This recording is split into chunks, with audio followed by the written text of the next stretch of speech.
Hi అండి, welcome back to ఆహా భలే రుచి. ఈరోజు మన ఛానల్లో ఎంతో టేస్టీగా ఉండే కొబ్బరి ఫ్రైని ఎలా తయారు చేయాలో చూద్దామండి. ఇంట్లో కూరగాయలు లేకపోయినా, అలాగే అప్పటికప్పుడే ఈజీగా ఏదన్నా చేయాలన్నా కూడా ఈ కొబ్బరి ఫ్రైని ఈజీగా చేసుకోవచ్చు.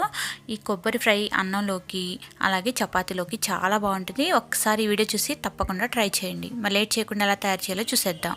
ముందుగా కొబ్బరి ముక్కల్ని ఇలా కట్ చేసి పెట్టుకోవాలి. ఇక్కడ నేను ఈ సైజు కొబ్బరి చిప్ప ఒకటి తీసుకొని ముక్కలుగా కట్ చేసి పెట్టుకున్నాను. ముక్కలుగా కట్ చేసిన వాటిని ఒక మిక్సర్ జార్ తీసేసుకొని దానిలోకి వేసుకోవాలి. వేసుకున్న తర్వాత మూత పట్టేసుకుని ఇక్కడ చూపించిన విధంగా కోర్స్గా గ్రైండ్ చేసుకోవాలి. మరీ మెత్తగా చేసుకోవద్దు. ఆ తర్వాత స్టవ్ ఆన్ చేసి ప్యాన్లోకి ఒక 2 టేబుల్ స్పూన్ల వరకు ఆయిల్ వేసుకోవాలి. ఆయిల్ కొంచెం వేడవ్వాలి. వేడయ్యాక 1 టీ స్పూన్ ఆవాలు, 1 టీ స్పూన్ జీలకర్ర, 2 టీ స్పూన్ల వరకు పచ్చెనపప్పు, అలాగే 1 టీ స్పూను మినపప్పు వేసుకోవాలి. వేసుకున్న తర్వాత ఒక ఎండుమిర్చిని కూడా కట్ చేసి వేసుకోండి. వేసుకొని వీటన్నిటిని బాగా ఫ్రై చేసుకోవాలి.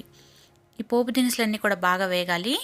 వేగిన తర్వాత దీనిలోకి కొద్దిగా కరివేపాకు, అలాగే కట్ చేసుకున్న ఒక 2 ఉల్లిపాయలని వేసుకోండి. ఉల్లిపాయలు వేస్తే టేస్ట్ బాగుంటుంది, కొంచెం ఎక్కువైనా పర్లేదు. ఆ తర్వాత ఒక 2 పచ్చిమిర్చి, ఒక 10 వెల్లుల్లి రెబ్బల్ని దంచి వేసుకోవాలి.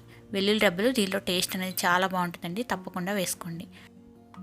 ఉల్లిపాయలు మంచి సాఫ్ట్గా అయ్యేంత వరకు కూడా వేయించుకోవాలి. ఉల్లిపాయలు వేగితే టేస్ట్ అనేది బాగుంటుంది. ఇక్కడ చూసిన విధంగా ఉల్లిపాయలు చక్కగా వేగిపోయాయి. ఇలా వేగితే సరిపోతుంది. ఇప్పుడు మనం మిక్సీ పట్టుకున్న కొబ్బరిని వేసేసుకోవాలి. కొబ్బరి మరీ మెత్తగా పట్టుకోవద్దు, కొంచెం కోర్స్గానే ఉండాలి. ఇక్కడ చూపించినట్లుగా కోర్స్గా పట్టుకుంటే బాగుంటుంది. కొబ్బరి వేసాక ఒక 5 నిమిషాల పాటు మీడియం ఫ్లేమ్లో ఫ్రై చేసుకోవాలి. దీనిలోనే కొద్దిగా పసుపు వేసుకోండి. పసుపు వేసుకొని ఒకసారి బాగా కలుపుకోవాలి. కొబ్బరి వేగటం ఎక్కువ టైం పట్టదండి, కొంచెం త్వరగానే వేగుతుంది. ఆ తర్వాత దీనిలోకి రుచికి సరిపడా సాల్ట్ని కూడా యాడ్ చేసేసుకోవాలి. వేసుకొని ఒక 2-3 నిమిషాల పాటు ఫ్రై చేసుకోవాలి. చాలా సింపుల్గా ఒక 10 నిమిషాల్లో అయిపోతుంది. చక్కగా వేగిందండి కొబ్బరి. ఇలా వేగితే సరిపోతుంది. ఒక 1/2 టీ స్పూన్ వరకు జీలకర్ర పొడి, అలాగే ఒక 1/2 టీ స్పూన్ ధనియాల పొడి, 1 టీ స్పూన్ వరకు కారం వేసుకోవాలి. మీకు కారం వద్దనుకున్న వాళ్ళు పచ్చిమిర్చి ఎక్కువగా వేసుకోండి, టేస్ట్ అనేది చాలా బాగుంటుంది. పచ్చిమిర్చి కొంచెం తక్కువగా వేసుకున్న వాళ్ళు కొంచెం కారం యాడ్ చేసుకుంటే బాగుంటుంది.